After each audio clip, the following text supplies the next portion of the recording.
Anybody could have predicted the 9/11 was a false flag operation.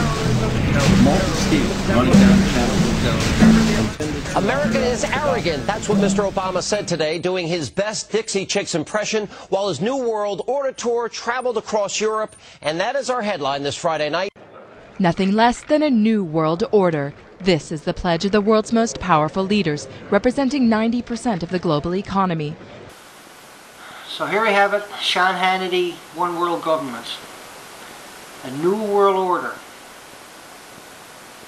Now why is Fox News finally, after years of denying it, all of a sudden coming out and saying it? Okay?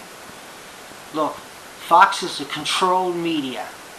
They should be banned. And we have cases of that in our history where we have banned journalism. But a New York Times reporter named Jason Blair was drummed out of the profession.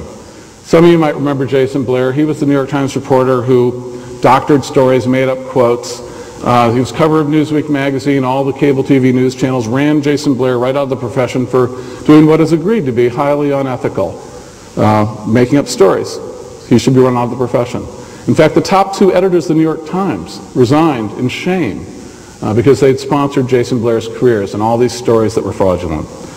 At the same time that Jason Blair is being run out of the profession, another New York Times reporter, Judith Miller, was filing story after story about the imminent threat posed by Saddam Hussein's weapons of mass destruction. Stories which were revealed shortly after the war began in the Times itself as being largely fictional, based upon very highly self-interested stories planted by people who had a stake in the U.S. invasion.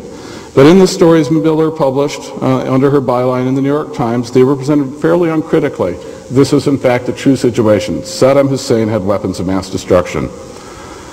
Judith Miller, despite being repudiated, still has a job at the New York Times. Judith Miller still appears on cable television news shows as an expert on the Middle East and other matters. But I'm here to tell you that when Jason Blair and Judith Miller both go to meet their maker, Judith Miller is going to have a lot more to answer for than Jason Blair.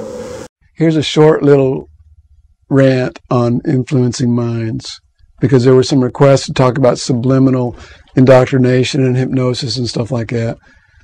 I don't really want to talk about that, you know, because most of the influencing minds and mind control stuff is not subliminal.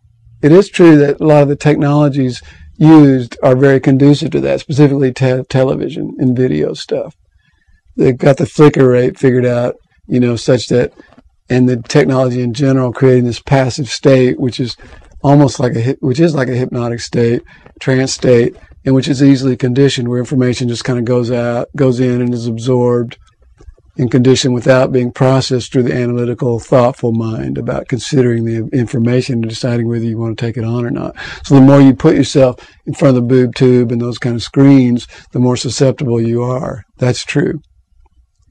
But the other part of it is that the more you put yourself in those situations, the more you're getting the propaganda that the controllers of that technology and those channels want you to get. And as we know, it's all corporate control, right? So they want you to be conditioned to buy things and become a consumerist. Also, have you ever heard of this research? You know, it's been done more than once, but this one guy, McChesney, is that his name? Anyway, back in the Gulf War, did this research, the first Gulf War, 91, right? Found that the more people watched CNN news about that war, the less they knew about that war. The more you watch the news, less you knew. I watch the news every day. I watch CNN. I'm informed. The truth is, the less you're informed, because what's really going on is you are indoctrinated to a specific propaganda line called the belief system of the aggressor in that war, which is the United States of America, justifying its position. And deciding to focus on the high-tech, glitzy, you know, super bombs or whatever, you know. So you don't learn the history of the region. You don't learn the background on the buildup of that war. You don't learn what the really consequences of that war are. You don't learn about the decision-making. You don't learn about the dirty history. None of it. All you get is, oh, this is a great little war. Shock and awe. We're going in and we're doing great things to this bad guy. The more you watch the news, the more ignorant you are. It's not really so much because of some sort of subtle programming. It's called being bombarded with a certain propaganda line. It's just amount of noise. And you're watching it, and it's coming in, and you take it in. You say, well, I know all about it. You know, most of the influencing minds is not some sort of trick subliminal perception thing. It's called being inundated with false data. Everybody knows depression is a chemical imbalance. Everybody knows, schizophrenia is genetic. Everybody knows America is right no matter what, you know. Or everybody knows the schools want what's best for kids. Everybody knows whatever, right? You know.